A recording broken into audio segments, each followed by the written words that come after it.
Okay, sure. Okay, so it's my great pleasure to introduce Ruth Fong. So Ruth is, as I've mentioned, an expert in interpretability, did her PhD at Oxford and is now on faculty at Princeton in computer science. And yeah, I'm very, very, very happy to have Ruth as a colleague and collaborator. And she's done really excellent work in interpretability and is, I mentioned, one of the world experts in this space. All right, thanks Olga for that, I think, over the top intro, and also thanks Foley for really organizing this wonderful talk. And like Olga mentioned, I'm currently faculty at Princeton, where I get the opportunity to collaborate with Olga and many of the other faculty there. And today I'll be talking about some of our work on interpretability with a particular focus on what have we done in the first decade, and where should we be looking as we enter the second decade of deep learning. If the Wi-Fi is working, you can grab the talk slides as well as all the papers that we'll be referencing at the QR code. So what do we mean when we say interpretability? Here we're talking about any work that focuses on explaining complex AI systems in a human interpretable way. In the past decade, we've been focused on explaining deep neural networks, as these networks are highly parameterized on the order of millions to billions, and now even trillions of parameters when we think about large models. And thus, these are really difficult to understand and characterize. Why would we need interpretability? There's a few different motivations for this type of work, and I'll just mention three. The first is a scientific curiosity to understand these complex models. This is similar to how neuroscientists study the human brain. And the second is to engender trust in AI systems. You can consider the scenario of AI-assisted medical diagnoses. A doctor may want explanations of how an AI system made a certain prediction in order to trust and use that system. And that may be particularly relevant as we consider different kinds of biases that may be in these systems. So we may not be able to trust each prediction equally. And the third is to learn from AI systems themselves. Bole hinted at this, and you can consider AlphaGo, which has now surpassed expert human ability in the ability to play the classic game of Go. And now human players are studying AlphaGo games to improve their own play. And we can imagine that explanations of AlphaGo decisions could really help facilitate and expedite that learning process. There's other types of considerations, such as policy considerations.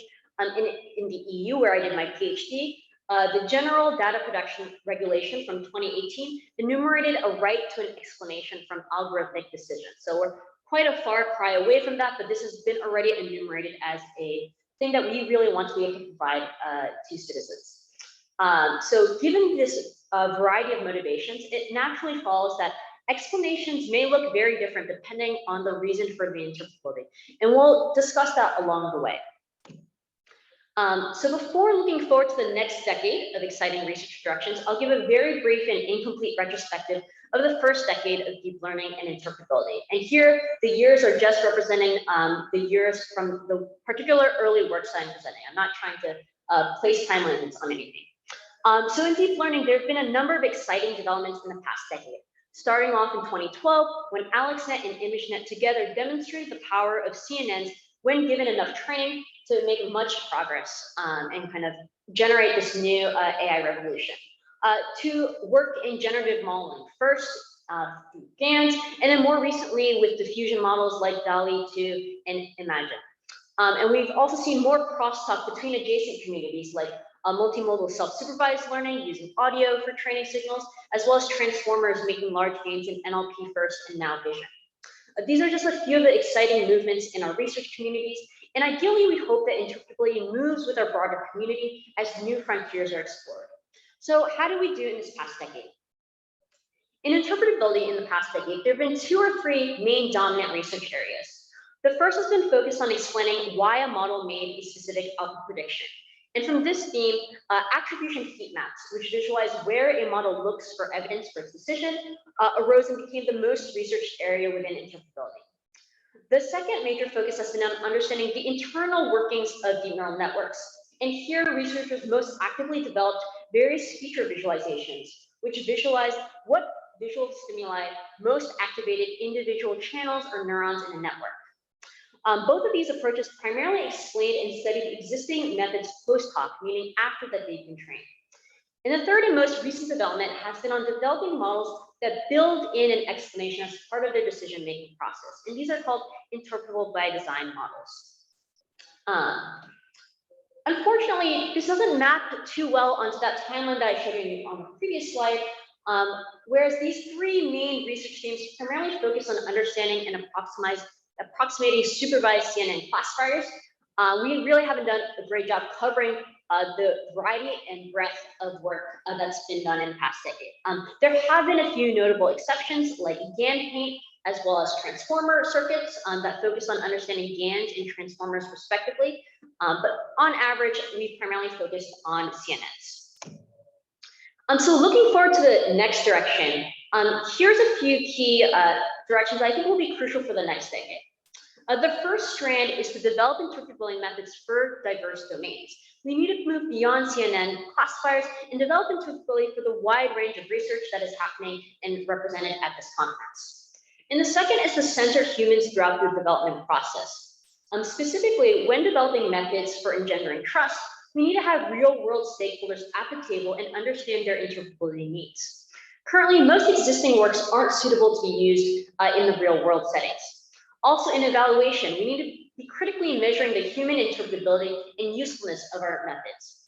Finally, in deployment, we need to package our tools so that they can be easily used by the wider research and ML practitioner community. So in the rest of the talk, I'll be discussing 4 of our recent works that move along these directions and highlight some of the current challenges to developing these works with these goals in mind. And the first 2 are done in collaboration with Olga Rostkowski and her students. So first, I'll discuss our recent work 5 on evaluating the human interpretability of visual explanations. In this work, we moved from automated evaluations of interpretability towards more human-centered evaluations via human studies. And this project was led by Princeton PhD student Sunny S.Y. Kim. So here we're primarily focused on explanations that answer the question, why did a model predict a specific output class? So we already mentioned attribution heat maps, but there's many more kinds of explanation form factors that tackle this problem. For instance, there's been a line of work on concept-based explanations that explain a model's prediction based on the presence or absence of interpretable attributes, such as the presence of black wings in this example. Another class of explanations explains a model's prediction based on how similar image patches in the input image are to learn prototype patches from the training set. Lastly, counterfactual explanations answer a slightly different question of why did a model predict one class over another? And ideally, we'd like an evaluation setup that allows us to compare and contrast the usefulness of the variety of these kinds of explanations. Another axis of variation is how the explanation is produced. So as I mentioned earlier, post-hoc interpretability methods like attribution heat maps, for the most part, explain a model after it's been trained. That is that the explanation is not part of the model's original design. In contrast, interpretable by design models are ones that are designed such that they produce and use an explanation as part of the model's decision-making process. And we similarly want to compare post-hoc and interpretability by design methods in our evaluation. So what's the state of evaluating these kinds of explanations? For the most part, current metrics focus on evaluating only one kind of explanations, namely post-hoc attribution heat maps, and most are about automated evaluation metrics. And I'll briefly mention 2 right now. So the first metric was to quantify a heat map's ability to explain a specific output class. So here we generated heat maps on the top row, explained a golden retriever prediction on the top, and on the bottom, a tiger cat prediction. And what's surprising about this figure is that most methods generate nearly identical heat maps for both classes. This suggests that the heat maps aren't actually explaining something specific about a model's prediction for an output class, but rather maybe something more general about, say, its image content. Similarly, the sanity checks paper by Adebayo et al. In NERBS 2018 showed that several attribution heat map methods weren't sensitive to a model's parameters. And in this experiment, the authors successfully randomized model weights from the end of a network all the way to the beginning, and showed that for some heat map methods like guided backdrop, the visualizations didn't substantially change. So what you're seeing here On the rightmost side of this figure is when the model weights are completely randomized, and you can see for guided backprop, you get nearly the same heat map as when the model weights were these pre-trained weights. This paper was really a wake-up call for our interpretability community, and it highlighted the need for critical evaluation. Before this, our community was arguably over-focused on looking at qualitative examples of beautiful heat maps, but rarely tested hypotheses of their actual usefulness and faithfulness for the types of model explanations that we desired. So as I mentioned before, most evaluations were automatic and primarily focused on measuring the faithfulness of explanations, but there have been a few recent exciting works developing human evaluations for heat maps, and I'll just talk about one briefly. So in Wen et al. In NeurIPS 2021, the authors studied whether heat maps helped users identify when a prediction was correct. So given a sample image on the left and its predicted label on the top, participants were shown one of the three. A, they were shown a prediction confidence by the model. B, they were shown a single heat map explanation, so just one GradCam explanation. Or C, they were shown the three nearest neighbors for the predicted label. And on ImageNet, the three nearest neighbors, which was really just a baseline, outperformed the heat map method, suggesting that they weren't useful in detecting model failures.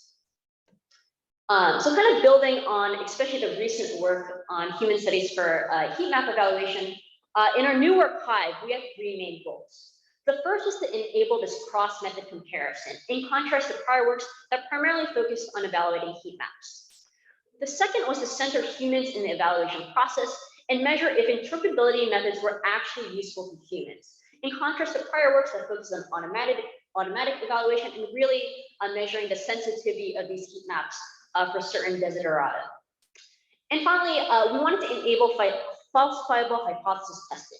This is in contrast to intuition-based reasoning that led our community astray in the first few years of this heat map development work, and that was kind of really revealed as a big problem in our community by the sanity checks paper. So our contributions were as follows. We present a novel human study that evaluates four diverse interpretable methods, and in particular, we're the first human study to evaluate interpretable by design and prototype methods, and two, to kind of compare these with heat map methods. Our study also quantifies the usefulness of explanations in distinguishing between correct and incorrect predictions, as well as how users would trade off between interpretability and accuracy in different scenarios. And finally, we open source our Hive studies to encourage reproducible research. So first, in our initial study, we evaluate four methods: GradCam, BagNet, ProtoPNet, and ProtoTree. And these techniques include both heat map and prototype-based explanations, as well as post-hoc techniques and interpretable by design methods. Our initial study included two tasks. The first agreement task measured how confident a participant was in a model's prediction, given an explanation for a single prediction. Our distinction class measured a participant's ability to distinguish which is the correct class, given several explanations for different classes. And for each study of a particular explanation, we recruited 50 participants through Amazon Mechanical Turk. As I explain these tasks in more depth, I'll also highlight a few of our key findings. Here's a condensed UI for our agreement task, which asks participants to rate their confidence in a model's prediction. For prototype-based explanations, we also include the similarity rating subtask in both the agreement and distinction tasks that ask participants to rate how similar an image patch here on the left is to a given prototype on the right. And this ensured that one, participants looked at and understood the prototype explanations, which on average were more complex than heat map explanations. And second, it allowed us to compare, are the computed prototype similarities, how well do they align to human notions of similarity?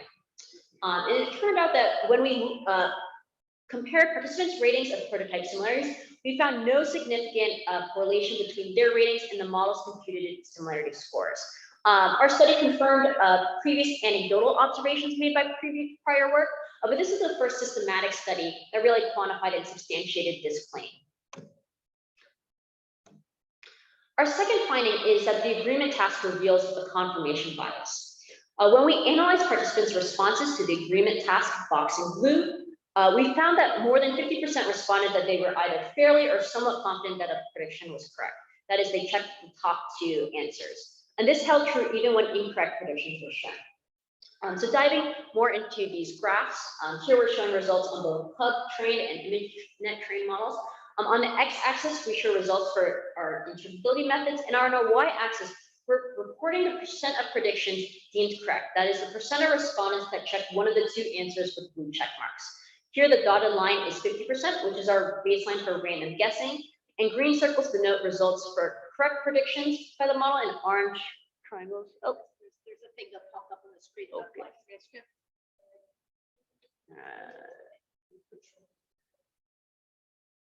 Okay, I'm gonna need your help because I can't see the screen. Hold on. Here. Oh, okay. Is it this way? Nope, this way. All right, I can stop sharing. Yeah, let me. I'm sorry, it's like right in the middle of the screen. Yes. Okay, let's see. Yeah, we should have just turned it on. I don't know how to. Let me see if I can grab it.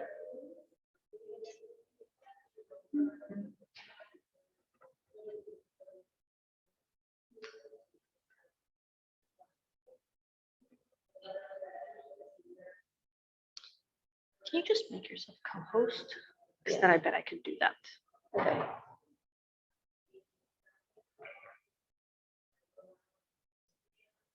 The problem is it's up here. Oh, I think, okay. Let's just. You got it. Yes. Okay. Great, thank you. Okay. All right. No. All right. So I was explaining the graph. 50% is our random, our baseline for random guessing. Green circles denote results for correct predictions by the model, and orange triangles show results for incorrect predictions. And here, what we want is correct predictions to be as high as possible, as close to 100%. And we want our incorrect predictions, the orange triangles, to be as low as possible.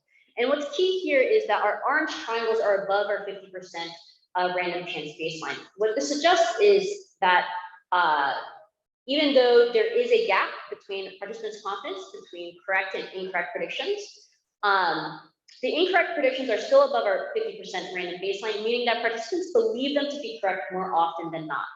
And this highlights how providing an explanation may erroneously convince a user that a model prediction is trustworthy. We argue that future works should really check whether the explanations encode such confirmation biases. Moving on to our distinction task, here's a condensed example UI of our task, which asks participants to select which class is correct based on explanations for 4 different output classes of the same input image. And when analyzing responses to the first question in blue, our third finding is that participants struggle to identify the correct class, especially for incorrect predictions. So again, diving deeper and looking at these graphs, the x-axis shows each method, and the y-axis reports the mean accuracy of participants in answering the question correctly, where here higher is better. The dotted line is at 25%, which is the baseline for randomly guessing one of the 4 choices. And red circles again denote correct predictions, while yellow triangles are for incorrect predictions. And you'll note that for prototype methods, there's no orange triangles or no incorrect predictions. This is because we chose to show only correct model predictions to reduce the study complexity. We found that as we were designing the study, the prototype-based explanations were really much more complex than the heat map ones, and participants struggled to complete the task within a reasonable time. So even with the simplification, the proto-PNET study was twice as long as that for heat map explanations. So recalling that 25% is our random baseline, we found that participants' accuracy for incorrect predictions is either around or barely above this baseline. And what that says is that these explanations aren't really helpful for aiding participants in distinguishing and understanding model failures. So here we're really showing that there's so much room for improvement, even for explanations of correctly predicted examples. And here the takeaway is that the distinction task results suggest that interpretability methods should improve their ability to identify and explain model errors. So recall that our third goal was to enable this falsifiable hypothesis testing. And our key findings are an example of just that, where we test and either validate or reject hypotheses about explanations, such as our first finding was testing the hypothesis, are prototype similarities, do prototype similarities match human notions of similarity, and it rejected that hypothesis. At the end of our studies, we asked our participants a more subjective question, and we asked them to specify on a sliding scale how much more accuracy would they require a baseline model to have over a model with explanations. Here we asked participants to answer this question for 3 settings.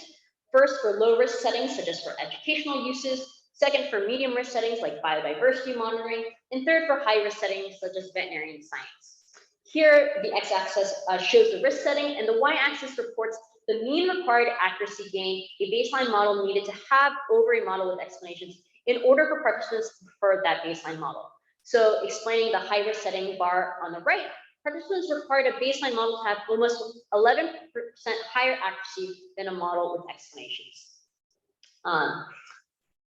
And here, what we wanted to note is that participants increasingly desired stronger performance for a baseline model in order to prefer over a model with explanations, especially as the risk of these different scenarios increased.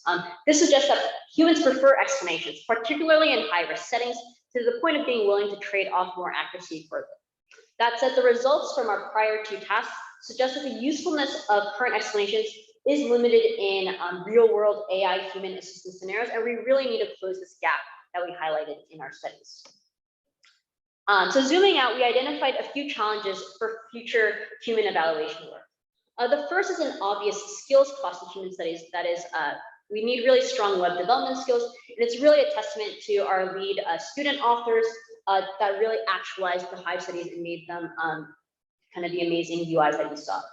The second is, again, an obvious financial cost in being able to budget for human experiments.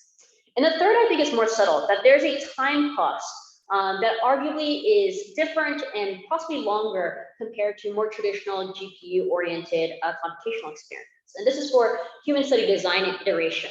And it's not just for iterating on the UI, but it also includes things like ensuring that the tasks are feasible for participants, getting IRB approval, and incorporating quality control measures in your study.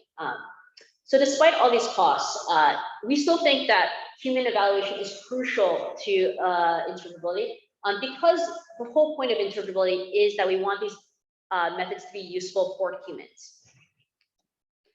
So a main key takeaway is that as a research community, we need to be investing in and rewarding human evaluation studies, just like we do for data set development, which has been crucial for progress in our field. And similar to how we budget for GPUs and cloud compute, we need to be budgeting for human evaluation in these different ways. So the second work I'll be discussing is our work on ELUDE, which focuses on generating interpretable explanations via decomposition into labeled and unlabeled features. Here we move from concept-based explanations that use only labeled attributes to explaining model decisions with both labeled attributes and unlabeled features. And this project was led by Princeton PhD student Vikram V. Ramaswamy. So for background, concept-based explanations aim to answer the question, why did a model predict a certain class? They do this by explaining a prediction via the presence or absence of labeled attributes. For instance, a concept-based explanation may explain that this model predicts sheepdog when fur and paw are in the image, but when trees are not.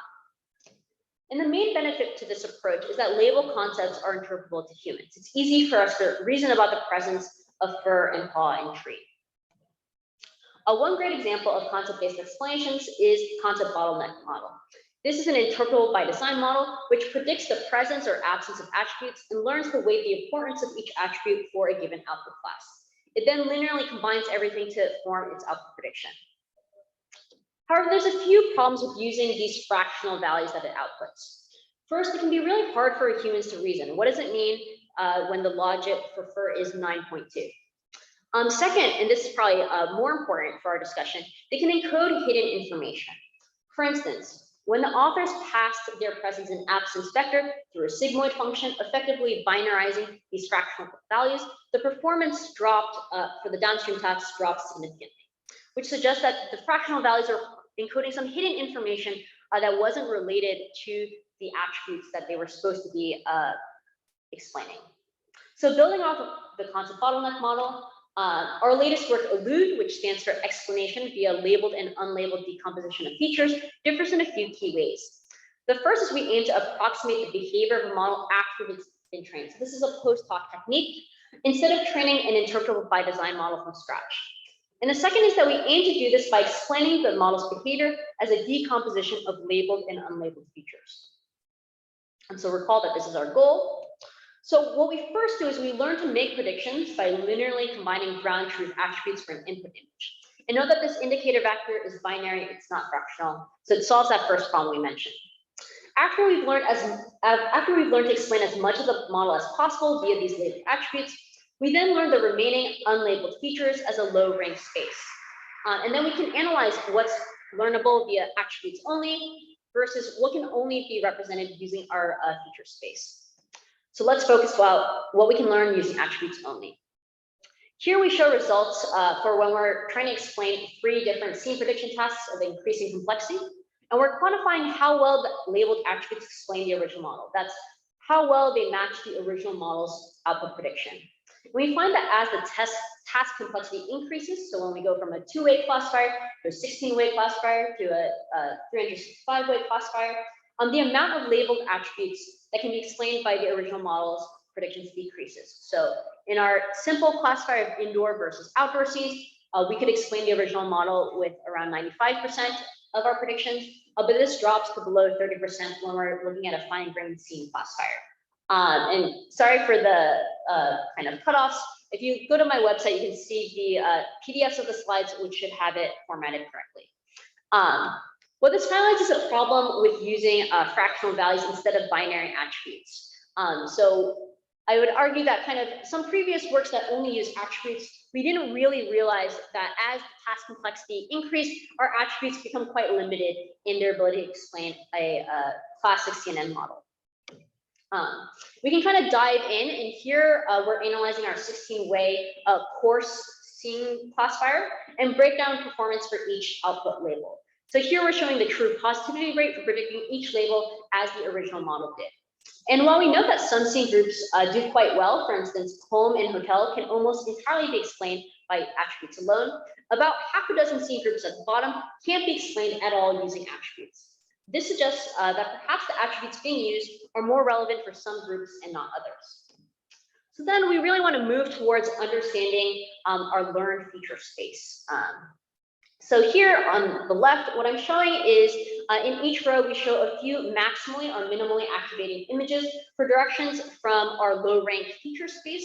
Here, this is a rank 4 feature space for predicting our coarse grain scene groups. And what you notice is that these are pretty semantically coherent. So the top row seems to encapsulate this bowling alleys, whereas the third row seems to capture outdoor sports and fields. And when we pull up the table from before, we notice that some of the directions from our low rank feature space actually map on quite well to the scene groups that couldn't be explained using attributes alone. For instance, bowling alley is an indoor sports and leisure scene, and both indoor sports as well as outdoor fields were not explained by attributes alone. What this suggests is that understanding this feature space is key for us understanding what still remains to be explained by concept-based methods. And our method can be viewed as a recursive decomposition, where we can imagine discovering new attributes to include from our low-rank feature space and slowly work towards reducing this remainder that can't be explained using attributes alone. So zooming out, we realized a few challenges for developing concept-based methods. The first is that attribute-only approaches are incomplete, and we need to recognize that whenever we're developing this class of methods. The second is we need to develop some more methods that explain this remainder part. There's been some amazing work on this, but kind of from our exploration, we invite much more work towards the space. And third, we want to ensure that the concept-based explanations are actually truly human interpretable. So what we notice in our work is that some explanations use over 100 concepts, and we're not confident that humans can reason about that many concepts at once. This ties into our first work, Hive, where we want to critically evaluate the interpretability and usefulness of different kinds of explanation methods. So one takeaway from all of this is that we need to be realistic about the benefits and limitations of interpretability methods and work towards meaningfully addressing those limitations, not just for concept-based methods, but more broadly. I would say that if we realized this early on in our heat map development, we could have kind of saved a lot of time in that research progression. The third work I'll discuss is our NeurIPS 2020 work on quantifying the learnability and describability of visual concepts emerging in representation learning. And in this work, we move from focusing on understanding supervised models to understanding self-supervised models. This work was led by Oxford postdoc Dr. Eero Leena.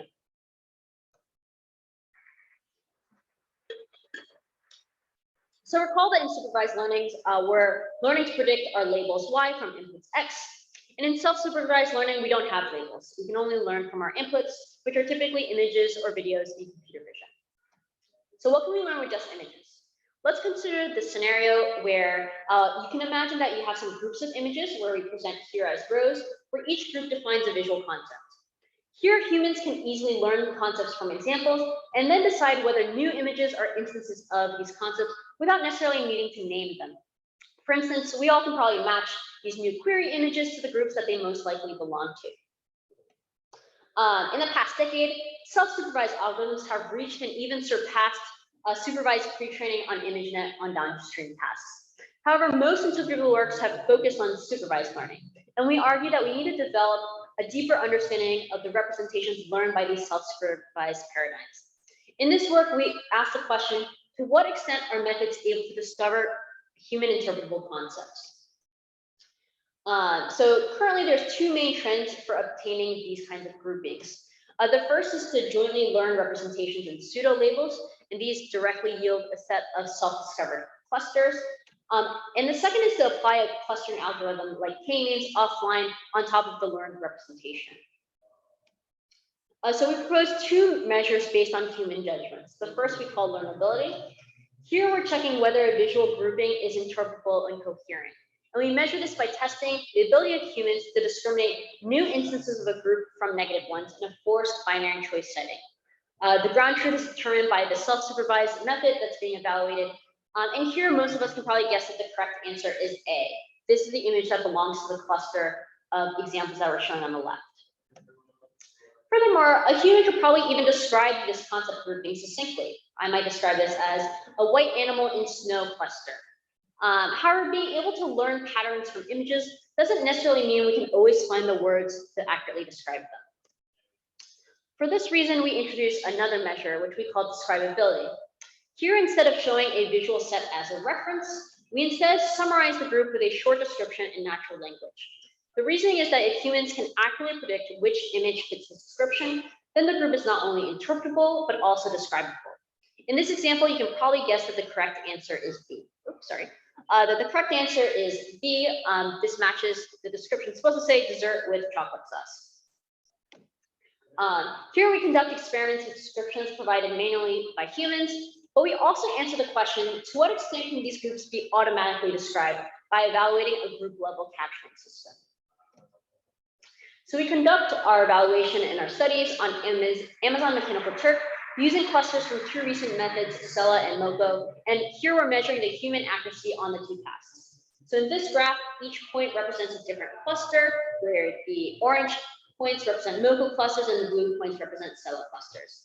On the x-axis, we plot the ImageNet cluster purity for a cluster, and this metric roughly measures how correlated a cluster's content is to a single ImageNet label. For instance, a cluster with a purity of 1 exclusively contains images from a single ImageNet class. On the y-axis, we plot the mean participant accuracy on our Learnability class.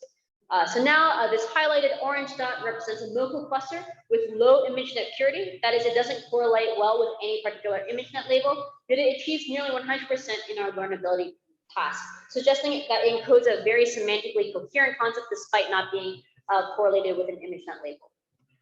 And when we look at a similar graph for our describability task, we also find that clusters can be described automatically almost as well as they can be learned from visual examples. And when we get to a purity of around 0.5, we get almost 90% plus accuracy on our tasks.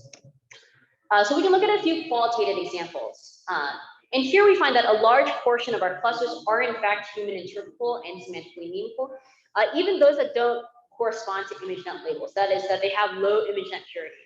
Here's a few such clusters where we could probably give labels to these. For instance, the left one I might say is newborn babies lying on a bed or a crib. In the middle, I might say that these are all some sort of reptile and snake-like creature on a human hand. And when we run our evaluation metrics, we find that these are in fact very easy to interpret and describe. So I just want to give a shout out to some follow-up work, which uses concept pseudo labels to measure the semantic coherence of self-supervised clusters. So zooming out, we recognize a few challenges for developing interpretability for new frontiers in the field. First, we need to understand the unique interpretability needs within a particular research area and develop specifically for that. It's not as simple as applying existing methods to a new domain. For instance, most prior work on understanding CNN classifiers often explained a particular output class, and that setup just didn't hold up for most self-supervised paradigms. Second, especially in newly developed areas, we ran into a problem early on in the first wave of self-supervised learning, where the lack of access to open source implementations, or even a lack to standardized implementations, made it really difficult to reproduce these models and then subsequently develop interpretability methods for them. So I believe David Bao mentioned this in his talk yesterday in the AI content creation workshop. When we're looking forward to today's state-of-the-art large models, they have legitimate safety reasons for restricting access. But we argue that we need to consider how we can balance these safety concerns with a more open research style that also invites further accountability in the field. So one key takeaway from this is that we need larger collaboration and buy-in from the wider community, particularly those working at these new frontiers, in order to develop interpretability for these domains. So the last work I'll discuss is some of our work on interactive similarity overlays. And in this project, we move away from static visualizations using interactive ones. So current interpretability tools typically render static visualizations, where on the top row, I'm showing you different methods for visualizing attribution heat maps, where a model is looking to make a decision. In the bottom row, this is highlighting different feature visualization techniques that describe what kind of visual features a network neuron is highly activated by. But we want to imagine, what if interpretability tools were interactive and leverage the full expressive power of modern web technologies? While there are some really amazing interactive visualizations, they more often than not tend to be well-polished demos that aren't easily extendable to new models. So we're particularly interested in creating these lightweight modular visualizations that any researcher can just drop in to their workflow with a few lines of code. So why do we want interactive visualizations? We argue that this is more human-centric. This allows humans to explore a model similar to how a doctor uses their stethoscope to easily examine different body parts quickly. We also argue that it's more digestible for a human, and the ability to represent content in an interactive visualization is easier than representing it using the equivalent information via a stack of static visualizations. So similar to the stethoscope example, we want to explore different hypotheses about a model, such as how do different layers in a network compare to one another, or what about different image regions? So our first visualization is interactive similarity overlays. Here, as we hover over an image, we dynamically render an overlay that shows how similar other image patches are to the current image patch highlighted in yellow. Lighter patches are more similar, while darker patches are less similar to the current image patch. Diving a little bit into the details, this is a very simple method. So if we consider a CNN and we cut it in the middle, the first part is going to produce an intermediate output for image classification models. This would be a 3D volume, and we can interpret this as spatial activations. What I mean by that is that every patch in an image corresponds to a cell in the activation volume that is a vector of activations, where each dimension corresponds to a channel in that layer.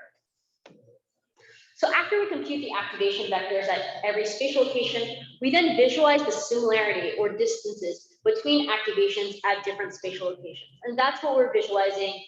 Lighter patches are more similar to the current patch, darker patches are less similar. And here we're using cosine similarity as our similarity function. So you can actually play around with the interactive article here. It's also on our website. I was going to do a live demo, but because of how hard live things are, particularly in hybrid settings, I'm just going to show you a few videos. So this is our splash image. Here we're able to compare image patches across different images. So note here that the current image patch in yellow is being compared across all other image patches in these 6 images. And we notice a few interesting findings.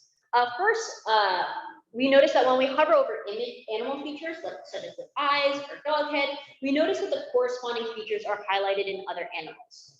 And second, when we start hovering over background regions, we notice that other image backgrounds are also highlighted, despite them being different colors. And this suggests that backgrounds, regardless of colors, kind of map to the same activation representation. We can also use our visualization to explore how different layers represent image patches. So in this example, we show overlays for activations after 3 different network layers. These are early, mid, and late layers in the Bottleneck network, and we synchronize the highlighted image patch. So note here, and in each image, the highlighted patch is being compared only to the other patches in the same image. So now when we start hovering around, we notice a few things. For instance, on the left image, we notice that when we hover over low-level details, we kind of get these oriented edges. For instance, when I hover over the dog's head, I kind of get all these other 45-degree angled edges. This is in contrast to when I hover over later layers, I capture much more semantic concepts like the head of the dog or its torso. Finally, we can compare and we can combine our visualization with other techniques. So here what we're doing is we're showing a line plot on the bottom right-hand corner that plots the similarity scores of the highlighted image patch and its corresponding rotated patch in the other images. So specifically, when I'm hovering over this dog's nose, what's being plotted in the line graph is the similarity score with all the other dog noses in the rotated images. But combining this technique, we kind of combine our qualitative visualization with a quantitative plot that really amplifies what we can discover. For instance, as we start hovering around, we notice that when we hover over some of the animal features, these tend to be oriented and much more rotationally sensitive. So we see that the similarity drops. Whereas when we start going towards the background, we see that the similarity scores stay pretty high. And finally, when we start going to the edge, we notice this boundary effect where we get this oscillating pattern, and this is because of zero padding. So you can play around with that yourselves, and I just want to highlight that it's really easy to use our visualization.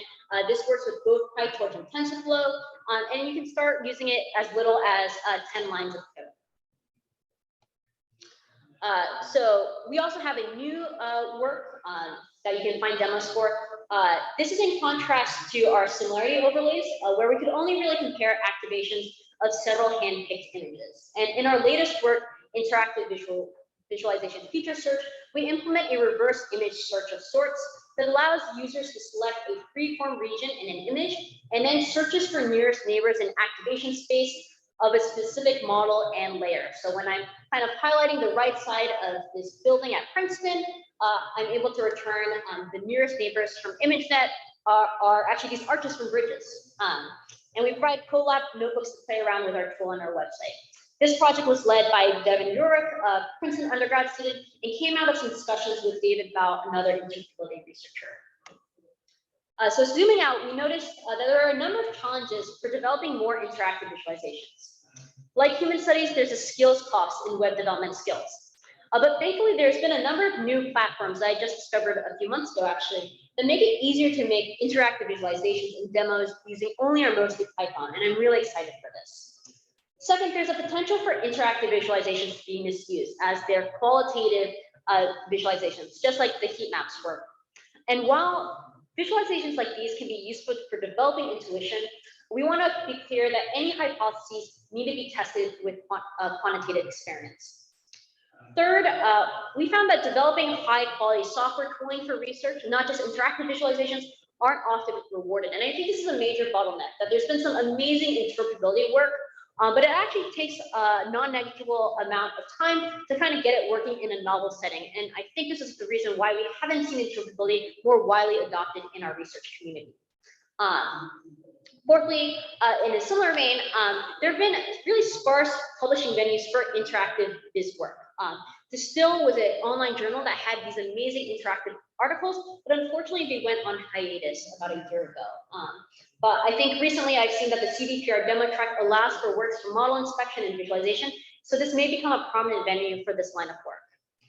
Finally, we noticed that there's a lack of crosstalk between research communities. Specifically, there's been some great work on interpretability tools developed within the HCI, our human-computer interaction community, but we're often developing those tools independently in computer vision and HCI. So one of the main takeaways is that the relevant research communities need to collectively invest in and reward software tooling for research, particularly these interactive tools. So in summary, these were the main takeaways. First, we want to value human studies like we do data set development.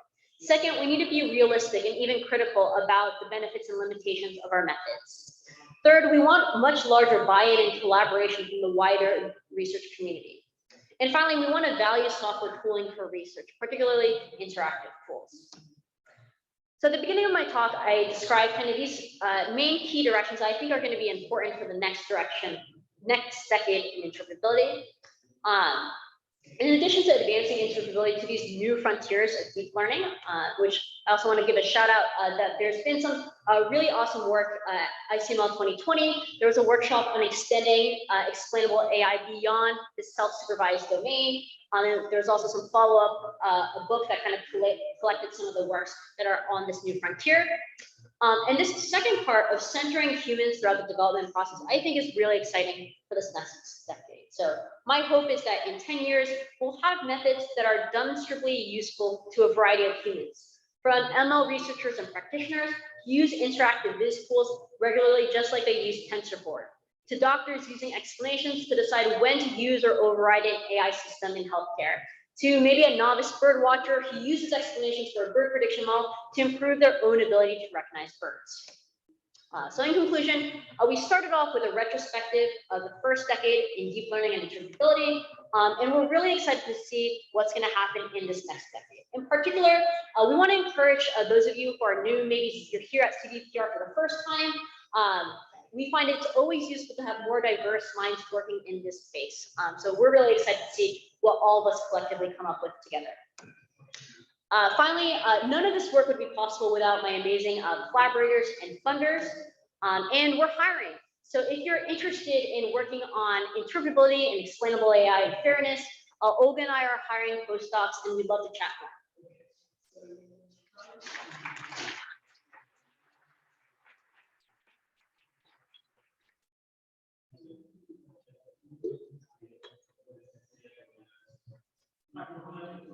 Thank you very much for the workshop.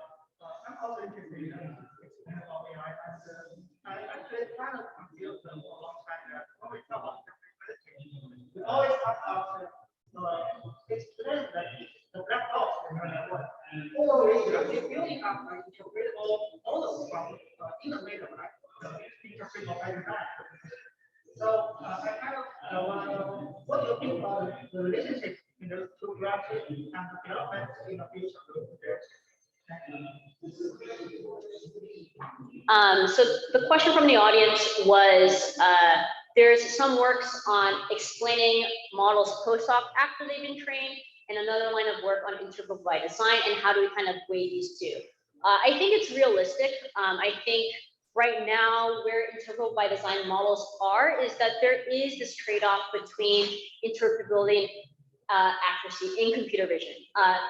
Rich Karuna gave a really great talk earlier today at the XAI workshop, where that trade-off no longer exists for tabular data. So that would be really exciting if in the future we don't have to trade off between accuracy and interpretability, but right now in computer vision we do. So I think that's why it's still valuable to have these post-hoc explanations, because I think realistically, most of the community is not going to move towards interpretable by design models. That said, I think that there is potential that as we kind of iterate more on this, that we can close that trade-off and that gap, and that interpretable by design models can become more promising and realistic for deployment. So I think that's a really good question.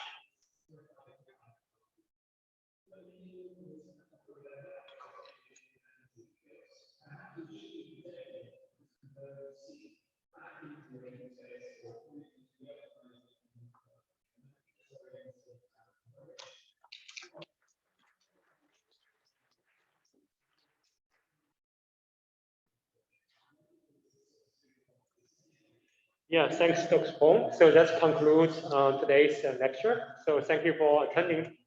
I hope you enjoy your rest of days at CVPR. Thank you.